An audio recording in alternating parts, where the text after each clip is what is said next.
I'm now back talking about ancient India after doing my Atlantis videos. Feel free to watch those. Now there's a place called Ellora Caves in India, which is absolutely fascinating. They've got many different carvings, etc. Now one of the carvings shows a figure with a device attached to its back. And the actual description of this device is something then the word Vimana. Now I can't pronounce the first part, but basically it means, in my opinion, that it's a personal flying vehicle.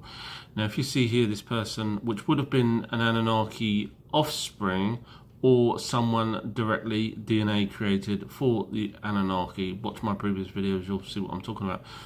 And here's some straps that goes around the back. Now we're really lucky that they actually show this, because back in the olden times, as written, they were not allowed to actually describe or show images of flying anything that's not human, basically.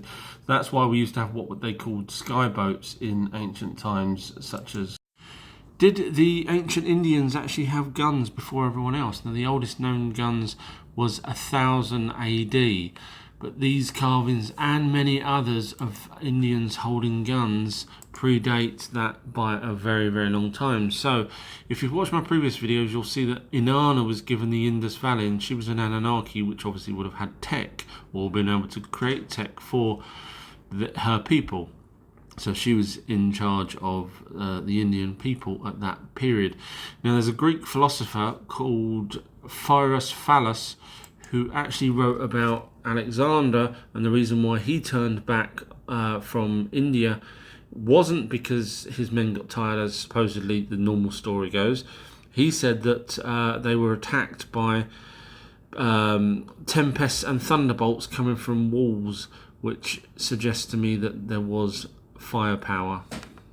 Anyone live in America? Wisconsin, near Rock Lake. Well, supposedly there is this pyramid structure under the water in the Rock Lake, which is about 20 foot high, but supposedly would carry on going down if there wasn't mud, etc. there. Now the locals say that the story is that there was a race about 10,000 years ago that built this.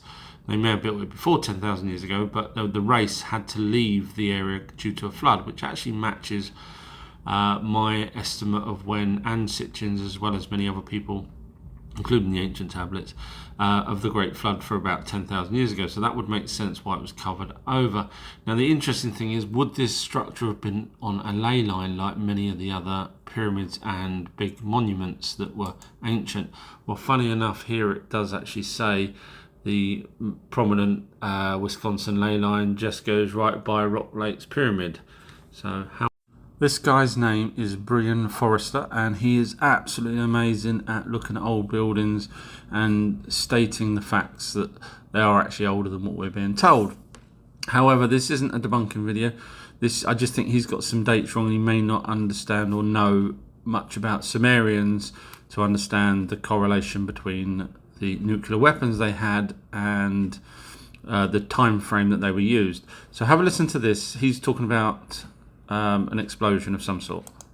So from my estimation, this plasma ball would have been approximately 60 feet in diameter and would have gone straight down what is called the sacred original passageway. So basically what he's saying is the intense heat from a solar flare came down, didn't really hit much of that, only hit the bottom of this.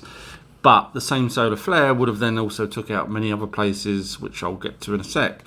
So the logic there just doesn't sit right with me. You can't just have a solar flare come and hit the bottom of something. It just doesn't work. So I don't think he was aware of the ancient tablets. Now have a listen to this.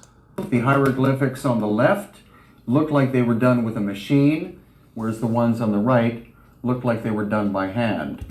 So the hieroglyphics on the left are pre-dynastic, the ones on the right are dynastic, and that gives us the strong So what he's saying is 12,000 years ago these were done by, let's be honest, the Anunnaki, and 9,000 years ago, because that's when humans were started to be taught, anywhere from 9,000 towards now, these were done by humans. However, if you carry on watching, possibility that hieroglyphics were not created by the dynastic people, but were an inheritance, and they were reinterpreted by the dynastic people. Same symbols, different symbolism. So this one's extreme heat. So what he's saying is this, because it's nicely done, he believes that this was older than when people were building them. However, what benefit would there have been for the Anunnaki to start writing, hieroglyphics when no human at that point would have been able to read them? And that's going by his estimate. And also here, another one that he's showing is again superheated, etc. In other words, burnt by some sort of explosion. Now, my dates would be 3,000 to 4,000 years ago when the Anunnaki used those nuclear weapons. And as far as I'm aware, prior to the Egyptian start, there wouldn't have been any carvings like this, because again, no one would have been able to understand how to worship if no one was taught until at least 9,000 years ago. So he's saying these were 12,000 years ago. So these are just my dates. Make up your own mind. Breaking news: Antarctica has lakes underneath the ice. Now that's not breaking news really, because we knew about this 20 years ago, but what we didn't know until a few days ago is that they're actually connected, which now makes it longer, one of these lakes, longer than the Thames in the United Kingdom, and it goes off into Weddell Sea. So underneath the ice is land, and it had lakes, which means there would have been fresh water. So if, as some people suggest, there was a race that lived on Antarctica before the ice came and covered it over, so it was just a land, it wasn't extra land. So anyone that tells you it's extra land and it's flat, etc., it's just land. Now, there are some reports that there were people that did live there. Some people say there was giants, some people say it was an alien race. But whatever it was, before the ice, they certainly could have had a civilization there, simply because of the... Let me know if you like these videos that I'm doing where I'm reading out actual ancient texts. I have got loads more on my Patreon page, a lot longer ones, etc. But this one's a short one, so I thought I'd do it on the TikTok. And this is... basically, one of the people that actually translated it first thought it was part of the creation story. Now, there's tablets called the creation story, which is pretty much the Urim Release, which is in the British Museum. So I'll read it out here because you can actually see it clearly here. When the gods in their assembly had made, and then in brackets, the world. Now, their assembly. So basically, in the ancient texts, you'll find that the gods were planets. So they would call them deities. So when the planets smashed into each other and eventually assembled this world, and had created the heavens, plural there, and formed the earth. You can see why people thought it was an almighty being. And had brought living creatures into being, and had fashioned the cattle of the field and the beasts of the field, and the creatures of the city. After they had unto the living creatures, ... and between the beasts of the field and the creatures of the city had divided ... and had, don't worry, I'm getting to a point, and had all the creatures of the whole creation, and had which in the whole of my family. Now this is the important part here. Then did Ning Ig Azag, now I don't know who that is, obviously it's someone. So then did this person, Anunnaki, fashion two small creatures. So he made two small creatures, just like Enki does. Among the beasts he made, their form was glorious, basically. So again, not an almighty being, an Anunnaki. And then it says, ... the goddess Gula. Now she was an Anunnaki, almost as famous as Ishtar, or as we know her, Inanna. And she was actually a medical person, so she probably helped with the genetic modification of these two small creatures. ... one black and one black. Sorry, one white and one black. I'm trying to read over the phone here. And one white and one black. So basically the colours of the creatures, whatever particular creature it was, it could have been a zebra, maybe. Or a different type of creature, but interestingly they definitely made one, he fashioned it, and it wasn't an almighty being. So let me know if you like these videos that I keep doing. I find it fascinating because we're getting an insight into actually what they were thinking, what they did and why they did it, etc. Let me know. Have I got a treat for you guys? This is a reading by me, don't worry, it's not a boring reading, of the Anunnaki text, how the Anunnaki brought barley to Earth. Now, I mean, that's pretty impressive. Now, this is a translation that's done by the Oxford University. Many different people had gone through it. There's loads down the bottom here, if you can see. There's loads more below that. And what I do is I read out these using my knowledge and help people understand who and what things are as I read it out. So if you're interested in more of these, I do have them on my Patreon page where, for example, they're talking about the Great Flood and so on. The Patreon page is called Our True History, so patreon.com, Our True History. So let's start reading this now, so you get an idea of how the Anunnaki lived. So where I say ... that normally means there's bits missing. In other words, they can't transcribe the texts. And these are the oldest texts known to man. Okay, men used to eat grass with their mouths like sheep. Now, men were the ones that the Anunnaki created. So we can see straight away that Neanderthal, that preceded humans or Homo sapiens, because obviously the Anunnaki genetically bred Neanderthal with their own DNA to create modern, humans. So if humans were eating grass with their mouths, then so would have the Neanderthals. In those times, they did not know grain, barley, or flax. An, which would be Anu, brought these down from the interior of heaven. Now, interestingly, heaven clearly means space, because there's many times they're talking about the stars in heaven. But I think it's a double meaning, because when I read it sometimes, it basically means Nibiru. So in this case, it would be Nibiru. Now, if you know how the Sumerian texts work, one word could actually mean 6 different things. So that's why I believe there is a possibility that heaven is, depending on their reference, it's just the same as us with the word live and live. 2 different things, and we have the same things here. But so heaven in this instant would be Nibiru. I'll read that again. An, King Anu, brought these down from the interior of heaven. Enlil, which is Anu's son, lifted his gaze around as a stag lifts its horns when climbing the terraced ... hills. He looked southwards and saw the wide sea. He looked northwards and saw the mountain of aromatic cedars. Enlil piled up the barley, gave it to the mountain. He piled up the bounty of the land, gave the Inuha barley to the mountain. He closed off access to the wide open hill. In other words, he's locked it somehow. He ... its lock. I'm guessing secured. He secured its lock, which heaven and earth shut fast. And they put a question mark. They weren't sure if that was a correct translation. Its bolt, which ... So again, probably a bolt to lock it. And another tablet. The Nanzu, who actually is another name for Ninurta, who is Enlil's son.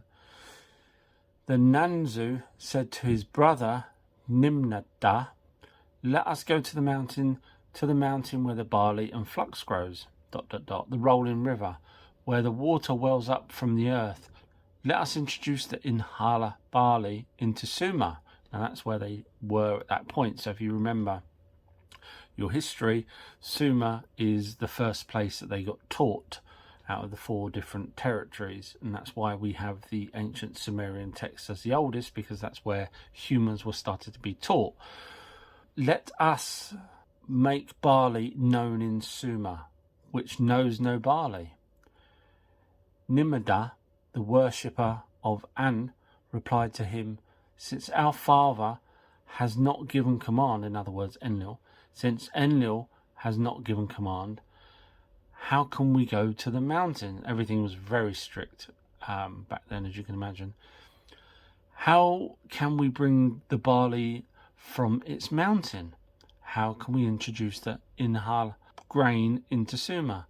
how can we make barley known in Sumer, which knows no barley? Now they do repeat a lot of things, which is really bad in terms of them having to scribe this into clay. So to repeat things over and over, it seems illogical for me, but they obviously felt it was important to do that. Then another tablet wrote, "Come, let us go to Utu of heaven." Now Utu was in charge of, so he was the twin brother of Inanna, and he was in charge of the space port, in other words, backwards and forwards up into space. So that makes sense. There's a second heaven there, but space, this one, not Nibiru. Who, as he lies there, sleeps a sound sleep. To the hero, the son of Nigel, who, as he lies there, sleeps a sound sleep. I told you they repeat things. He raised his hands towards Utu of the 70 doors, ? And then the very last tablet was Utu ... table ... So that's this particular very short one, but it's really important because along with goats, etc., the Anunnaki brought down from their home planet many things. So we ended up getting wine and bread basically taught to us by the Sumerians, and literally here it is written in stone tablets. So next time someone says to you there's no such thing as Anunnaki, literally they're telling us that man, right at the top there, man used to eat grass with his mouth. If this was written by man, you wouldn't say man used to eat because you're one of them. You would only say man if you're not one of them. In other words, something different, in this case an Anunnaki. And clearly you can see all the names and everything that's written in the stone tablets that predate the Bible, so just keep that in mind. So hopefully you enjoyed this. I have done many others already on my Patreon page, as well as many different types of videos, even one long series called Everything You Need to Know About Spirits. So if you're interested in any of that, you can actually go there. Some of the videos are free to watch on Patreon, so you can just go there and look for Outer History. Thank you. I hope you enjoyed this, and look out for more. Thanks. There is no such thing as ancient aliens, according to Michael Heiser, who is a Christian author and wants to sell you books about the Bible, but doesn't want to tell you about the tablets that predate the Bible, not just in Sumerian, but Akkadian, Assyrian, and a few other different languages that come prior to the Bible. But of course, the copies of the Bible copies these older texts, but of course he doesn't want to sell you those because he probably hasn't researched those. But he also tries to debunk Sakurai Sitchin, and poorly does it, because it's not just Sakurai Sitchin that actually translates these. Look at this. Robert William Rogers, back in 1912, translated tablets, and he's called it, his title was Cuneiform Parallels to the Old Testament. So again, nothing to do with Sitchin, and parallels to the Old Testament. In other words, one of them's older, and we know the older tablets are older than the Bible. So I don't know why this guy... Anyway. Right, so I'm just going to read some passages out to you because I think this is really important. You should know about Adam and Eve. So we all know Adam and Eve.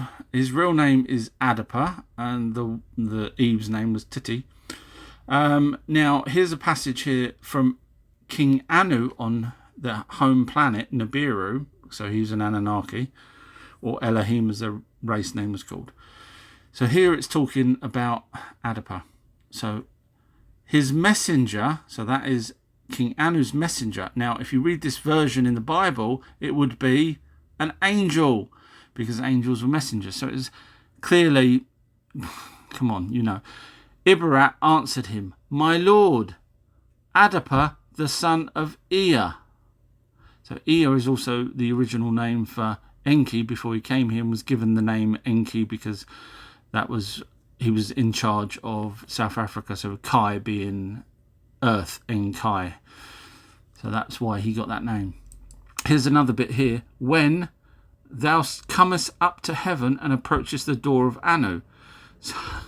So according to biblical people, you can't go to heaven unless you die. And here we've got Enoch, we've got Ezekiel, and we've now got Adapa all going up to heaven to actually knock on the door of Anu, which isn't an almighty being. So one more one, just because it's fun. So basically, Adapa met King Anu on Nibiru, and King Anu basically at this point said, right, okay, take him back. Take him and bring him back to his earth. These are tablets written thousands and thousands of years before the Bible. Take him back to his earth? Really? Which one's right? Bible or these older texts? The full version of this is on my Patreon page, if anyone's interested. Hi guys, thought I'd show you this website called giza.mused.org, and it allows you to have virtual tours around different places. So these are tombs and the Great Pyramid, for example, and I thought I'd show you the difference between a tomb and a pyramid up close and personal. So here we're going to have a look at the tomb of Khufu the First, I think it is. So it's not Khufu's, not the main pyramid. This is an actual tomb for someone different. And as you can see, with the pictures on the walls, they show on tombs they have pictures all over the place. And we'll go to a different tomb now, and this one's Tutankhamun's tomb. And from what I understand, there's supposedly a gap behind this wall somewhere.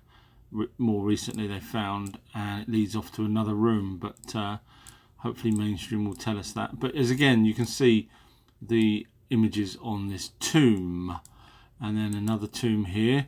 Now, there's a carving there of someone. I'm not sure who that person is, but you're probably going to be saying, well, hang on a minute, there's no images on these walls, so therefore I'm wrong, but this is sort of the outside of the tomb. So when you get inside here, so you should try this yourselves, guys. It's really good fun. But as you can see, when you zoom in, there is all these hieroglyphic images again.